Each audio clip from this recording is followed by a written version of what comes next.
Brum brum brum! Nandito na naman si Machong Brum Brum! Ha ha ha! Hi mama! Ha ha ha!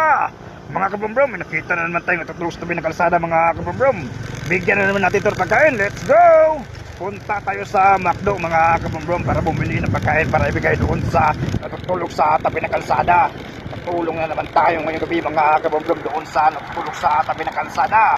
Nabigay na naman tayo ng pagkain at saka pera mga kabrum brum. At least man lang sa ganitong paraan nakatulong tayo. Let's go mga kabrum brum, bibili na tayo ng pagkain. Let's go! Dito na tayo sa may McDo mga kabrom-brom. Bibili na tayo ng pagkain para ibigay doon sa natutulog sa tabi ng kalsada. Let's go mga kabrom-brom. Pasok tayo. Let's go. Dito na tayo mga kabrom-brom. Bibili na tayo ng pagkain. Let's go.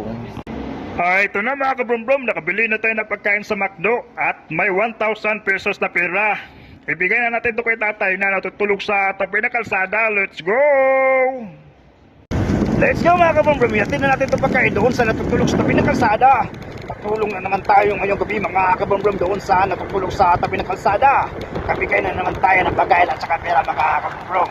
Sa ganitong paraan nakatulong tayo sa kanya mga kabrum-brum. At least man lang pagising niya mamayang umaga masaya siya at may makain siya.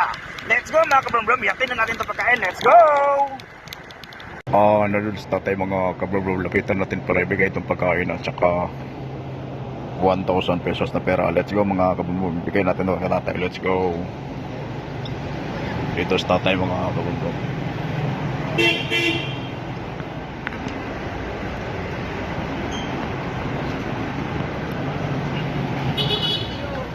Let's go mga kabrom-brom. Ibigay natin pagkain kay tatay. Let's go.